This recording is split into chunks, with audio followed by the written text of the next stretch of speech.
Welcome back to our YouTube channel. I am Janice Dehersi. Thank you for watching this video. Sana po ay makatulong po sa inyo. Huwag kalimutang mag-subscribe dito po sa ating YouTube channel at mag-follow sa ating Facebook page na Kaalaman Tutorials para palaging updated sa ating mga panibagong video.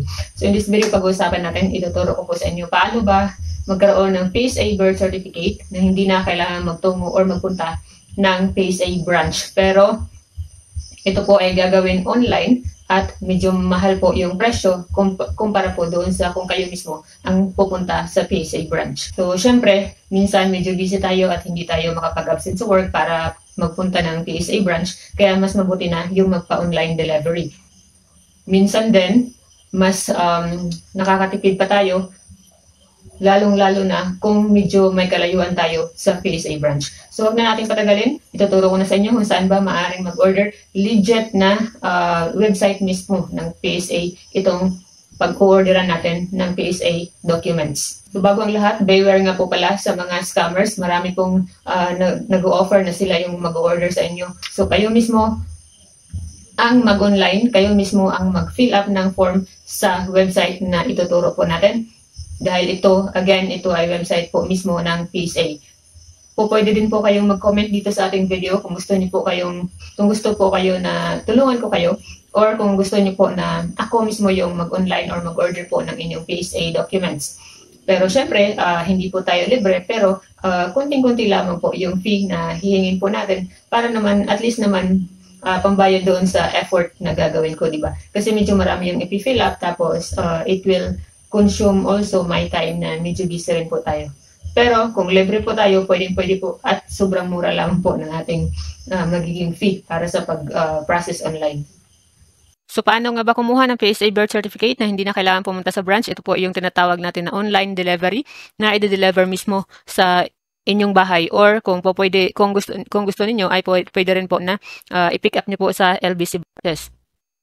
So, yung pinakauna nyo pong gawin ay maghanapin nyo po ang website na to na PSA Serbilis. So, kahit yan lamang po ang i-type niyo sa inyong browser. So, mag-open po kayo ng Google kahit sa mobile phone. Pwede po kayong mag-fill up ng online delivery.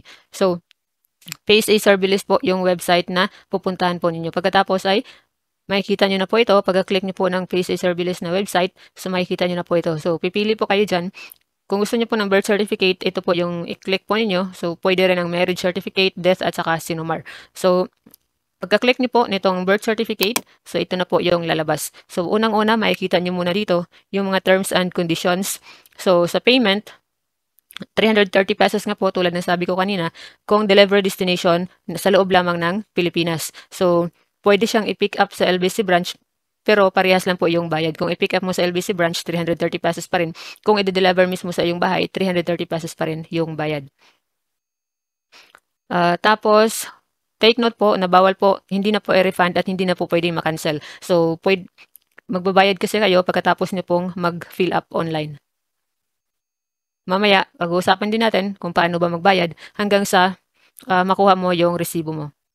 So, tandaan po na pagka-deliver po sa inyo ng dokumento ay kailangan na kayo mismo yung tatanggap at kailangan meron po kayong valid ID na ipapakita pagtanggap niyo po ng dokumento. Kung wala naman po kayo sa bahay, kailangan mag-iwan po kayo ng authorization letter at saka valid ID din po nung tatanggap.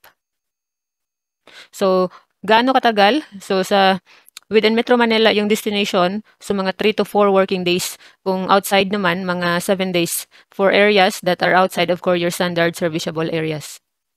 So pagkatapos niyo pong basahin lahat ng terms and conditions, kailangan niyo pong i-check itong maliit na box dito, I agree to the terms and conditions. Tapos i-check niyo rin po itong I agree to the data privacy notice. So pagka-check niyo po ng dalawang box na yan, saka pa lamang po magbu-blue itong next dito. So makiklik niyo na po yung next.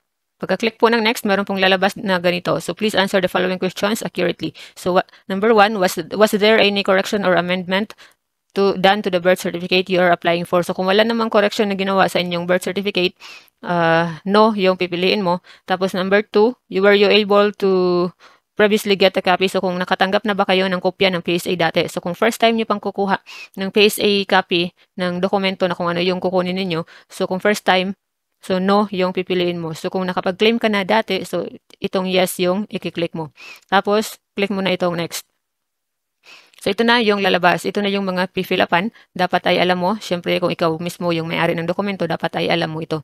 So, ipi-fill up mo lang dyan, itatype mo lang dyan. So, dito, lagyan mo kung ilang kopya yung gusto mong kunin. Halimbawa, kung gusto mong 2 kopya ng birth certificate, so, 2 yung ilagay mo dyan. So, dito na tayo, certificate details. So, last name, syempre, dapat una yung apelyido mo. So, tandaan ha, ang pag-fill up nito, dapat ikaw mismo yung may-ari ng dokumento. Pwede rin na, kung napag-utusan ka lang, so syempre, ang information na ilalagay mo dito ay yung impormasyon ng may-ari ng dokumento.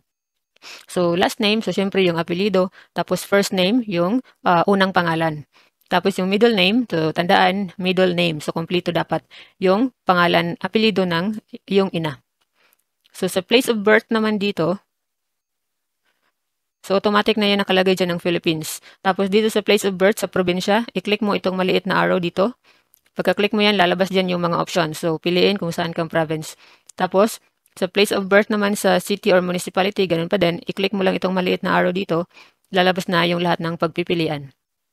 So, dito naman sa date of birth, so, ganito yung pag-click. So, i-click mo yan dyan. Tapos, kung halimbawa, December, so, kung halimbawa January, so, gamitin mo lang itong maliit na arrow down dito. Tapos, yung year, ganun din. Tapos, sex, so kung male, kung lalaki, female, kung babae. So, father's first name. So, next tayo dahil medyo natakpan. So, dito, father's last name. So, tulad ng format dito sa itaas kanina. So, father's last name, so dapat ay mauuna yung apelido ng iyong ama.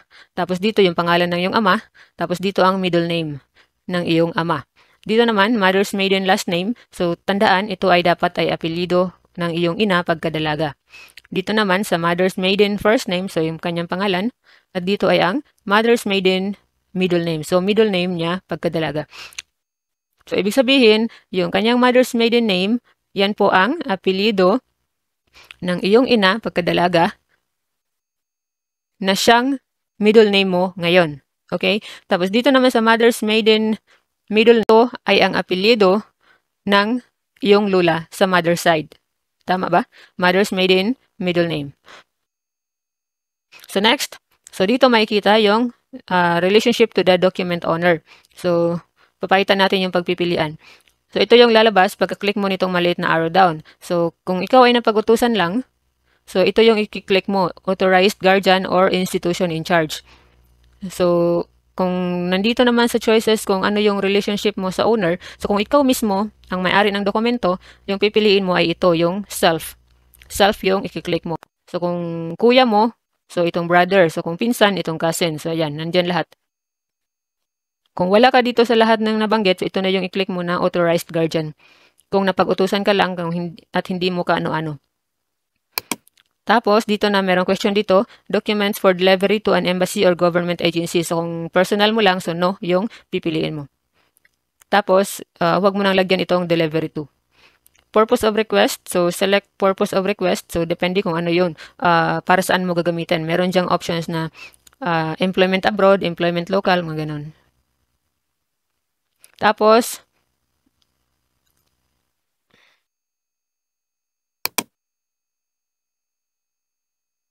so next na itong requester's details. So, itong requester's details, kung ikaw mismo yung may-ari ng dokumento, so syempre, pangalan mo dyan. Pangalan mo pa rin dyan sa requester's last name, sa apelyido, pangalan, tapos middle initial. So, take note, middle initial lang. Kung napag-utusan ka lang, so ikaw na napag-utusan, pangalan mo dito. Okay? Kasi ito yung detalye ng magre-request. Tapos, dito email address, tapos mobile number. So, dito na, pipili ka na kung ano yung gusto mo, delivery or pick up at LBC branch. So, kung gusto mo ng delivery, parehas lang po yung presyo na 330 pesos. So, piliin mo itong delivery. Kung gusto mo ng pick up at LBC branch, so pick up at LBC branch yung i-click mo. So, kung delivery, yung pipiliin mo, dapat i-fill up mo ng maayos itong delivery address dito. So, sa probinsya, municipality, tapos dapat yung barangay, yung address line dapat kumpleto talaga. Isulat mo lahat ng detalye sa bahay ninyo para madali siyang makita. Halimbawa, nasa subdivision ka, so isulat mo kung anong block, anong lot, ganun. So, dito sa zip code, so kung hindi nyo po alam, search nyo po sa Google. Tapos, kung kumpleto na, kung sigurado ka na sa address, click mo na itong next sa ibaba. So, ito na yung lalabas. Ay, yan po yung kanina pagkatapos mag-fill up. So, nandito na yung, pwede mong basahin to. Delivery schedule is 8 a.m. to 5 p.m. Monday to Friday. So, walang delivery during holidays. So, again, ulitin ko po, kung wala po kayo sa bahay, pagdating ng delivery, dapat mayroong authorization letter at valid ID yung tatanggap. Okay po. Kung ikaw naman yung tatanggap, kailangan mo pa rin magpakita ng isang valid ID. So, ito yung lalabas pagkatapos mong i-click yung next doon. So, please confirm, dapat i-check mo. So, tinakpan natin. So, requester's name, yung pangalan ng nagre-request, yung or napag-utusan kung hindi ikaw mismo yung kukuha ng dokumento mo. Delivery address, kailangan siguraduhin na tama lahat ng isinulat. So, bali ito, pagre-review na lang para siguradong tama. Tapos, yung email address, dahil mag-send din po sila doon ng update sa iyong status ng delivery at doon po din sila mag-send ng reference number para sa pagbayad.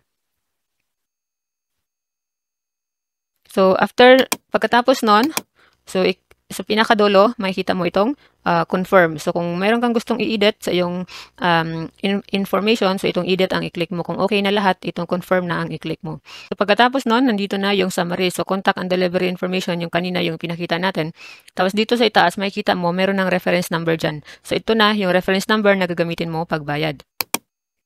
Pero, pwede rin na direkta ka na dito mag-pay. So, ipapakita natin mamaya. So, ito, nandito, makikita niyo yung total amount due is 330 pesos. Tapos dito, yung certificate type, so request summary, so i-check niyo kung tama lahat. So yung certificate type, birth, documents owner's name, event date, event place, number of copies, tsaka yung amount na 330 pesos. So kung okay na po lahat, so proceed to payment ka na ito. Proceed to payment, i-click mo to. Tapos makikita mo lahat ng available options kung saan maaari kang magbayad. So po pwede sa accredited offline payment channels. So, pwede sa Bayad Center, pwede sa Bayad Partners, pwede sa Bayad Online. Pwede din sa Maya app. So, sa ECPay naman, pwede din sa 7-Eleven, pwede siyang bayaran doon. Sa Tambunting Pawn Shop, pwede sa LCC, pwede sa Gaisano Grand Malls, and other ECPay partner outlets. So, kung video naman, ay pwede sa video branches, pwede din gamit ang video online banking, pwede din ang video ATM, pwede din sa video mobile at saka sa video pay. So, ang accredited offline payment channels, pwede sa video remit subsidiary office para sa mga partners abroad offering kabayan bills bayad. So, pwede gamit ang GCash, pwede ang Visa, pwede ang GrabPay, pwede ang ShopeePay. So, itong appointment na to ay binayaran ko gamit ang aking ShopeePay. So, i-click mo itong Pay Now kung gusto mong bayaran online gamit itong mga nabanggit dito. So, lalabas na itong code, QR code. Ito yung isa-scan natin sa ShopeePay dahil ShopeePay yung ginamit ko dito pagbayad. So, 330 pesos. So, i-open mo lang yung Shopee app mo, tapos punta ka sa ShopeePay, tapos i-click mo yung bills, tapos i-scan mo na itong QR code. So, ganyan lang siya kabilis. So, kung nakapagbayad ka na, so again, pwede din sa 7-Eleven. Tanda, kopyahin mo lamang yung reference number na pinakita natin kanina. So, kung nakapagbayad ka na, kailangan meron kang ganitong makikita. You have successfully paid your request through the online credit, debit card, or e-wallet payment facility o PCPay. Tapos, nandito lahat yung information. So, magsasend din po sila ng kopya ng ng kopya ng iyong order at saka yung delivery date doon sa iyong email address. Pwede rin na punta ka sa delivery page ng PSA Servilis para malaman mo kung kailan i-deliver ang iyong dokumento. So guys, that's all for this video. Sana po ay nakatulong po sa inyo. Napakabilis lamang po sa PSA Servilis at pwede po kayong mag-comment kung gusto niyo po na ako yung mag-order po ng inyong birth certificate at kung ano pang dokumento sa PSA para hindi na po kayo kailangan pumunta ng PSA branch. So, kung sa PSA branch kasi, 155 pesos lamang po yung babayaran ninyo doon bawat kopya. Pero, kailangan nyo pang bumiyahe kung medyo malayo at saka kailangan nyo pang maghintay at pumila doon. So, kung gusto niyo ng hassle-free, so pwede ang online delivery ng PSA Servilis. Sana nakatulong sa inyong video na to. Thank you for watching this video.